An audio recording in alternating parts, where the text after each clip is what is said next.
குரங்கு என்ன பண்ணாலும் நிலாவை பிடிக்கவே முடியாது. Welcome to the show. குரங்கு ஒரு நாள் தண்ணி குடிக்கலாம் அப்படின்ட்டு கிணத்தை போய் எட்டி பார்த்துச்சா. இந்த கதை உங்க எல்லாருக்குமே தெரிஞ்சிருக்கும், இருந்தாலும் நான் சொல்றேன். அந்த குரங்கு தண்ணி குடிக்க எட்டி பார்க்கும்போது கிணத்துக்குள்ள வந்து நிலா இருந்திருக்கு. ஆஹா, மேல இருக்க நிலா கீழே விழுந்துருச்சு, எப்படியாவது நீ நம்ம அதை பிடிச்சிடணும் அப்படின்னு எவ்வளவோ ட்ரை பண்ணிருக்கு. ஆனா அதால பிடிக்க முடியல. உடனே என்ன பண்ணிருக்கு, தன்னோட 2-3 குரங்கு நண்பர்களை கூட்டிட்டு வந்துட்டு அப்போ ட்ரை பண்றதுக்காக உள்ள குதிச்சிருக்காங்க. ஆனா குதிச்ச வேகத்துல அந்த நிலாவோட ரெஃப்ளெக்ஷன் கலைஞ்சு போயிருக்கு.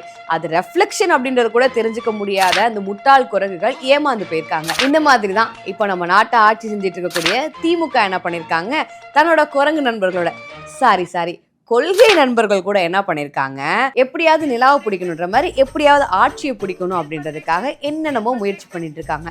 பாவம், அவங்களுக்கு தெரியற போல என்ன பண்ணாலும் அடுத்த ஆட்சி அவங்களுக்கு கிடையாது.